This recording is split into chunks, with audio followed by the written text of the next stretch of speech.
Mel Hopwood, firstly, tell me about Tommy Jones. My Tommy, he was 16. He wasn't an angel. What does that mean? It means was he in bother? He had been in bother before, yeah, he had, yeah. But just not, he'd never been in youth offending,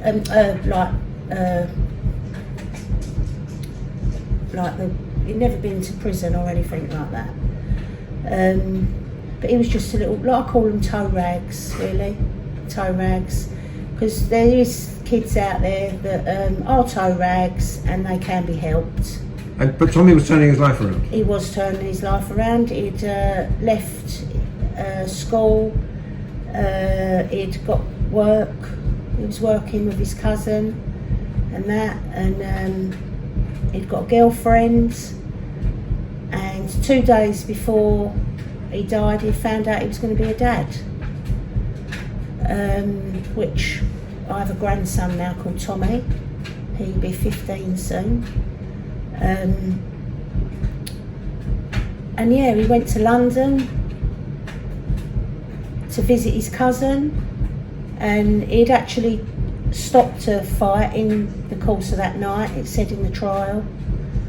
And then they went outside and the boys was waiting outside, and then it all kicked off and he got stabbed. Once. That's all it takes, is once. And did they get the person who killed him? They did, but he walked free after 8 months on remand.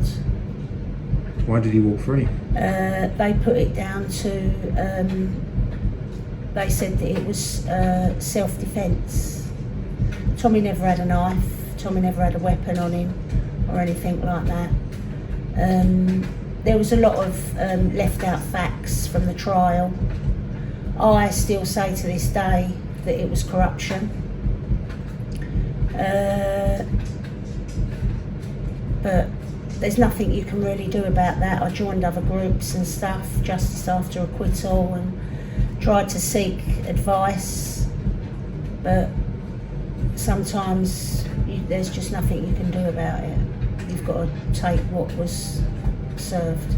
So you say nothing you can do about things, but you are. A lot of people have heard of Mel Hopwood, and there are lots of things you're doing, and here we are now, 16 years later in 2022. What is the latest thing you've been doing? I'm trying to get the National Monument Against Violence and Aggression to Harlow, Essex, for us to host it in 2023 in September. I made an application to Clive Knowles from the British Ironworks. They made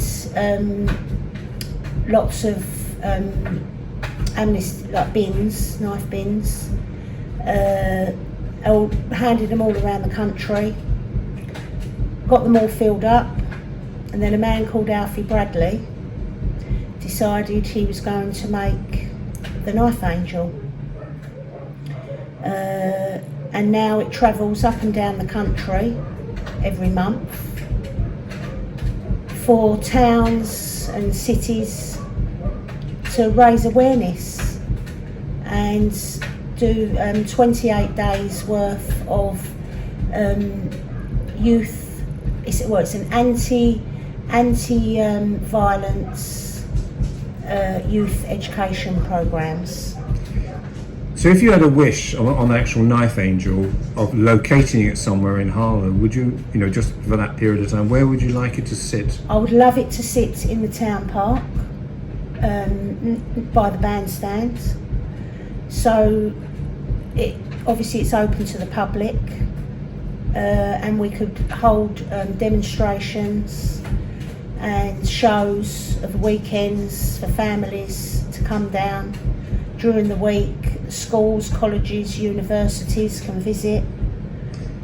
They can hear stories like Tommy's story, and other victims, like family stories. What's your message to young people who say, I have to carry a knife for my own defence, and I don't ever want to use it, I'm not a bad person, but I'm scared? Well, no, you don't. Everybody has a choice. You haven't got to do that. Take yourself away from that situation. Like, tell somebody. Like, don't be put under that pressure to feel that you've got to carry a knife, because you haven't. Because if you have to use that knife, and well, either you're going to hurt somebody or kill somebody, or they're going to turn it on you, and you could end up being hurt or killed by your own knife.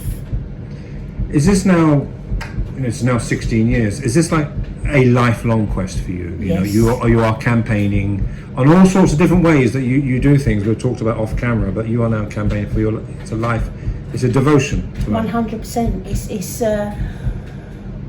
It keeps me going. Definitely keeps me going. I'm passionate about it, and I know other grieving parents and families who raise awareness or have charities and campaign. It's the same for them. And do people come to you, Mel? Do people look to you for advice and counselling? Sometimes, yeah. Definitely, yeah. Especially where it comes to grief. Yeah. And is there all different ways of coping with grief? Well, everybody's got their own journey. You can't tell somebody how to grieve or what to do. They've got to go through their own roller coaster of grief. But you can try and support them, maybe give them a little bit of advice. And I'm living proof that you can survive, but it's a way of learning to live with it. But meanwhile, you want to speak to young people, in their teens, and just put down that knife. Yeah, everybody. It's not just teenagers that pick up knives. It's not. It's grown men, grown women.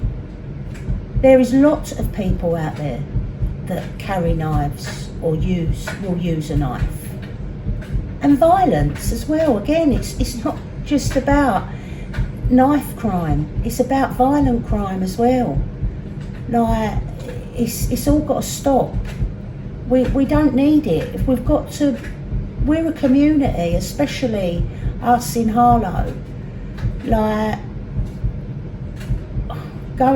talking about when I was younger, like, things were so different then, as in the community. Everyone, like, every street was a little community. I lived with my nan and granddad, and when someone died, they'd go around with a collection to buy the flowers for that person who's died. Street parties, we'd all chip in and we'd all, like, celebrate it together. Even New Year's parties and stuff like that, a lot of the neighbours, my nan used to bang on the wall for her next door neighbour to come in for a cup of tea. Like, it's not like that now. It's like, you don't know everybody now. You did do years ago, you actually knew everybody. But it is different. And the schools, they need to pull together and help. The police, the council, parents, everybody needs to take their part.